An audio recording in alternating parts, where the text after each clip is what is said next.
Welcome to my YouTube channel Desi Nuskhe. आज की video में मैं अपने दर्शकों को बताऊंगा कि जो पुरुष का जनन अंग होता है, जो मुख्य जनन अंग होता है यानी लिंग, जिसको इंग्लिश में पेनिस बोलते हैं और सामान्य भाषा में उसको लिंग कहा जाता है, मेल ऑर्गन भी कहा जाता है, मर्द का मुख्य जनन अंग।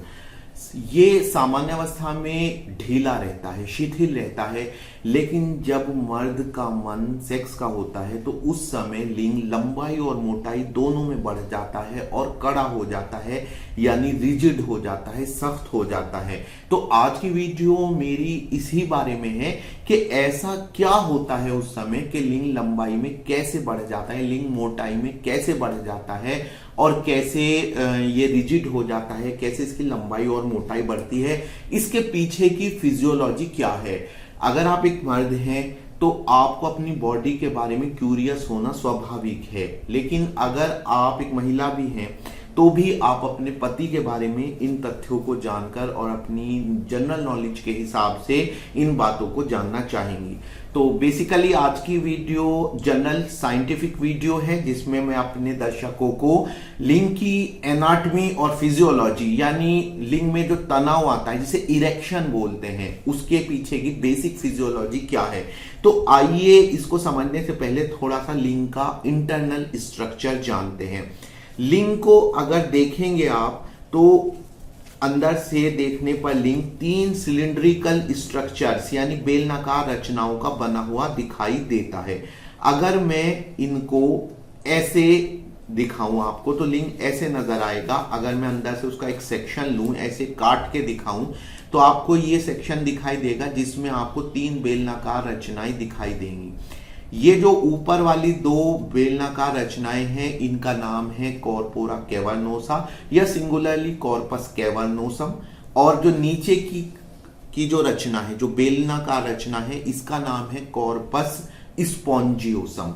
तो दोस्तों इस तरह से ये लिंग होता है और इसके चारों तरफ फिर ऐसे खाल होती है।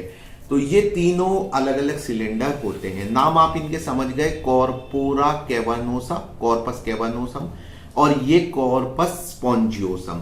ये जो नीचे वाला सिलेंडर है, यानी नीचे मैं इसलिए कह रहा हूं कि नॉर्मली ये ऐसे रहेगा, तो जो नीचे वाला सिलेंडर है इसके अंदर को यूरेथ्रा यानी मूत्र मार्ग पास होकर आता है, उसी में वीर्य निकलता है जब सेक्स का समय होता है।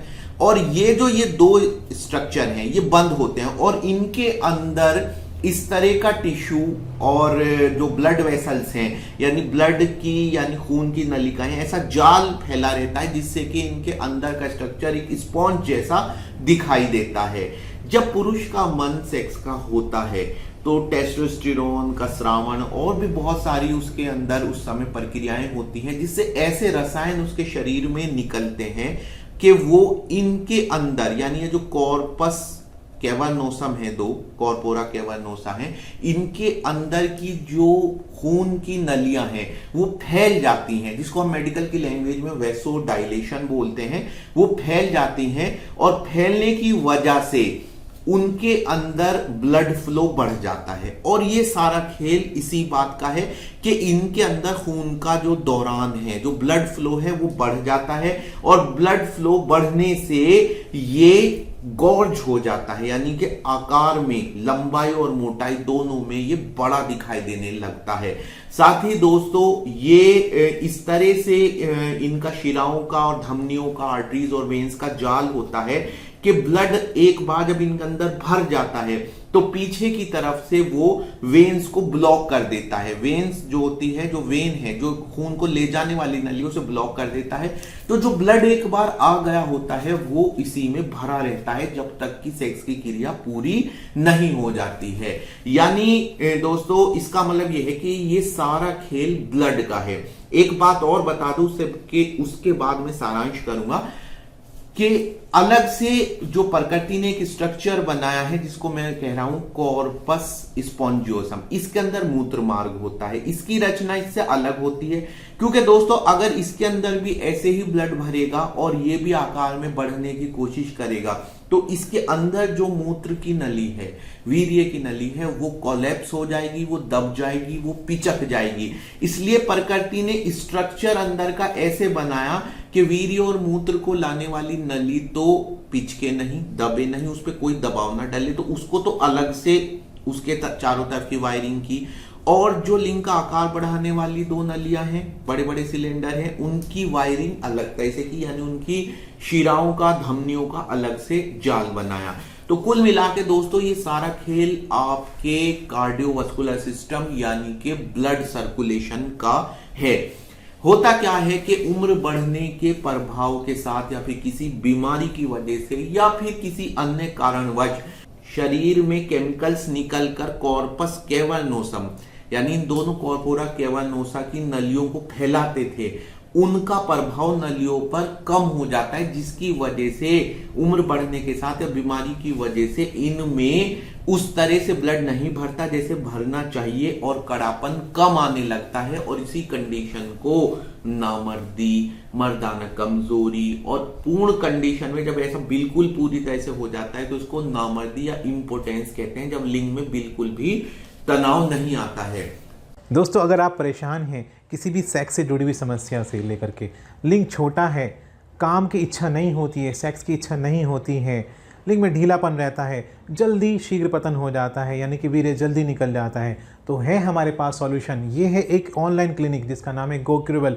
यहाँ आपकी समस्याओं का समाधान होगा और यहाँ पे आपको फ्री कंसल्ट होगा, यानी कि आप कॉल करके यहाँ पे फ्री में सलाह ले सकते हैं अपनी परेशानी को लेकर के, क्योंकि हमारे पास है एक वाइड रेंज, पूरी दवाइयों की पूरी वाइड रेंज है और भी सॉल्यूशन है हमारे पास सेक्स से जुड़ी हुई बीमारियों को लेकर के। हमारे पास है ये जड़ी बूटियों से दवा बनाते हैं, हमारे पास है ऑयल जो कि जड़ी बूटियों को लेकर बनाया जाता है, इसमें जौ का तेल भी हमारे पास है, हमारे पास है ये पेटेंट दवाइयाँ जो कि आप हमारे यहाँ से कॉल करके मंगा सकते हैं। साथ ही साथ ये स्लीव्स हमारे पास अवेलेबल हैं जिनको पहनने से आप अपने लिंग को तुरंत बड़ा कर सकते हैं और सेक्स का आनंद ले सकते हैं। साथ ही हमारे पास हैं ये लिंगवर्धक यंत्र दोस्तों, लिंगवर्धक यंत्र जिसकी सहायता से आप लिंग को लंबा कर सकते हैं। ये हमारे पास ऑटोमेटिक भी हैं और मैनुअल भी हमारे पास ये पंप अवेलेबल हैं। तो दोस्तों देरी किस बात की, आज ही कॉल करिए, दिए गए नंबर जो कि आपकी स्क्रीन पर आ रहा है उस नंबर पर आप कॉल करिए, व्हाट्सएप पर मैसेज करिए और अपनी समस्या का तुरंत समाधान करिए। कॉल करें और हल पाएं।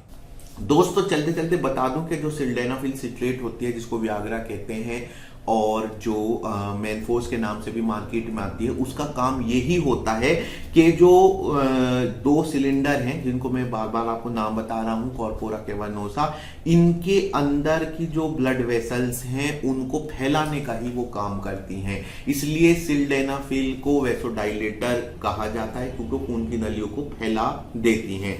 तो दोस्तों आज की वीडियो में मैं आपको PD5 तक नहीं ले जाऊंगा, फॉस्फोडाइएस्टरेज इनहिबिटर के बारे में नहीं बताऊंगा, फिर किसी और वीडियो में बताऊंगा। आज की वीडियो में तो इतना ही। दोस्तों मेरी वीडियोस आपको कैसी लगती हैं और ज़्यादा ज्ञान परक या नॉलेज वाली वीडियोस के लिए आप कमेंट सेक्शन में मुझसे पूछ सकते हैं। मैं आपको किसी भी बारे में एक्सप्लेन करूंगा, जो भी आप पूछेंगे, किसी भी बीमारी के बारे में वीडियो बनाऊंगा, किसी भी प्रोडक्ट्स के बारे में वीडियो बनाऊंगा, जो भी आप मुझे कमेंट सेक्शन में रिकमेंड करेंगे। बस आप मेरा चैनल सब्सक्राइब कीजिए, ज़्यादा से ज़्यादा वीडियोस लाइक और शेयर कीजिए। ऐसे ही मुलाकात होती रहेगी आपके साथ, मिलते हैं फिर से।